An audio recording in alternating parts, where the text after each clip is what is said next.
It's 2:42 a.m.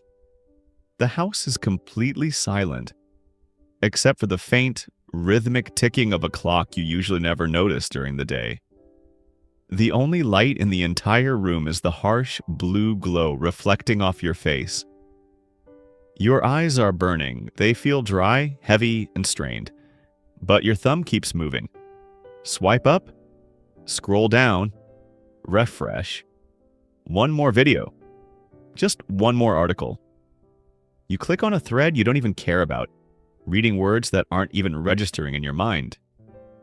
In the back of your brain, a quiet panic is starting to rise. You do the mental math. If you fall asleep right this second, you will get exactly 3 hours and 18 minutes of rest before your alarm goes off. You can already feel the phantom weight of tomorrow's exhaustion pressing behind your eyes. You know how tomorrow plays out. You'll wake up feeling like you've been hit by a truck. You'll promise yourself, sincerely promise yourself, that tonight will be different, that you'll go to bed early. Yet here you are again. Your chest feels tight. A familiar, heavy wave of guilt settles in your stomach. You feel frustrated, annoyed, even angry with yourself. You ask the exact same question you asked last night and the night before that. Why am I doing this to myself? You want to sleep. You desperately need to sleep, but your fingers won't close the app, and your mind absolutely refuses to let go of the day. Take a deep breath. Drop your shoulders away from your ears. Just let go of that tightness in your chest for a second. I want you to hear me clearly because someone needs to say this to you. You are not broken. You are not lazy. You are not stupid. And you do not simply lack willpower. What you're experiencing right now is not a character flaw, and it is not a sign that you are failing at life. It is a deeply human, incredibly common response to a world that asks far too much of you during the day and leaves you with far too little of yourself at night. You are staying awake right now because midnight feels like the only time you actually belong to you. When you are awake in the dark, nobody is grading you, nobody is judging you, and nobody is tracking your productivity. That doesn't make you weak. It makes you a person trying to survive a life that feels temporarily out of your control. What you are experiencing actually has a formal name in behavioral psychology. In 2014, a brilliant researcher named Dr. Floor Kroos at Utrecht University pioneered the study into this exact behavior, coining the term bedtime procrastination. She defined it as the phenomenon of failing to go to bed at the intended time, while no external circumstances prevent you from doing so. But a few years later, a new phrase emerged from working-class culture online that captured the true emotional weight of the condition: revenge bedtime procrastination. When psychologists looked deeper into Dr. Kroos's research, they discovered something fascinating. This habit isn't driven by a hatred of sleep. It's driven by a phenomenon called executive dysfunction. Every single choice you make during the day, from choosing what to wear to filtering your language around your boss, to resisting the urge to eat junk food, depletes a finite psychological resource in your prefrontal cortex. By the time midnight rolls around, your mental battery is completely drained. Your brain is in a state of cognitive depletion. You aren't actively choosing to stay up late. Your exhausted brain simply lacks the leftover energy required to initiate the complex, behavioral transition of ending the day. You are literally too tired to go to sleep. Think of your day like a highly demanding, high-stakes stage play where you are forced to play a character you didn't fully write. From the moment your alarm rings in the morning, you put on the costume. You step out under the blinding lights. You play the responsible employee, the attentive partner, the composed student, the polite stranger. You smile when you are tired. You say yes when you want to say no. You constantly suppress your own immediate desires just to keep the peace and keep your life moving forward. You are constantly spending your internal currency to meet external demands. But when the clock strikes 11, the theater goes dark, the audience goes home, the costume comes off. Suddenly you are back in your dressing room. The door is locked.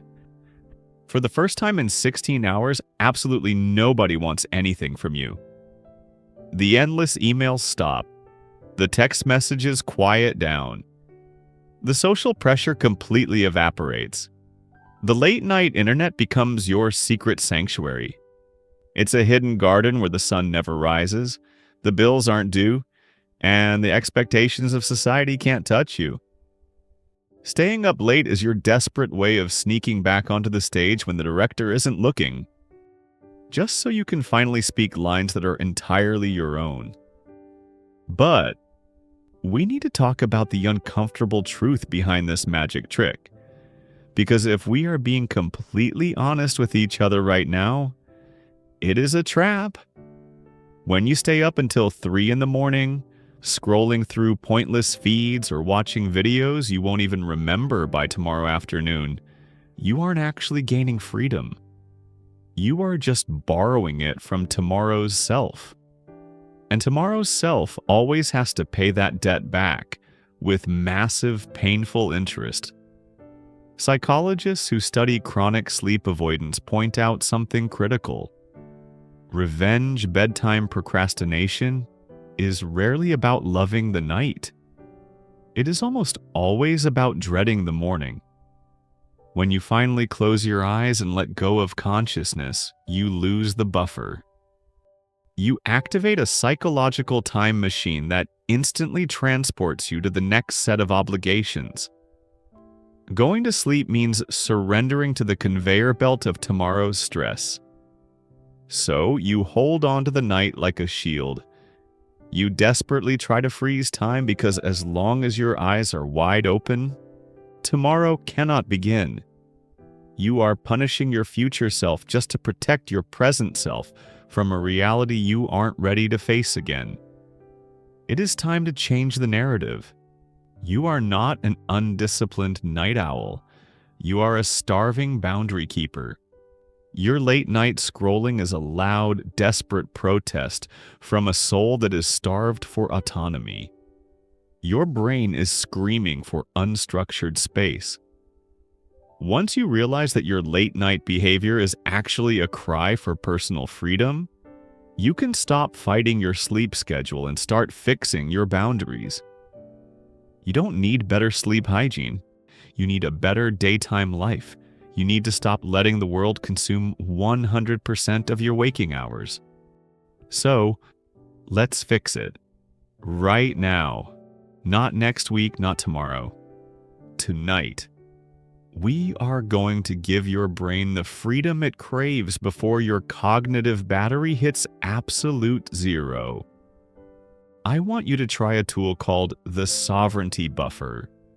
Instead of trying to force yourself to go straight to sleep at 11, which your brain will reject because it feels like a loss of freedom, give yourself 1 hour of intentional, unapologetic play.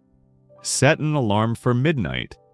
But from 11 to midnight, your only job is to do something that is entirely, selfishly, beautifully for you.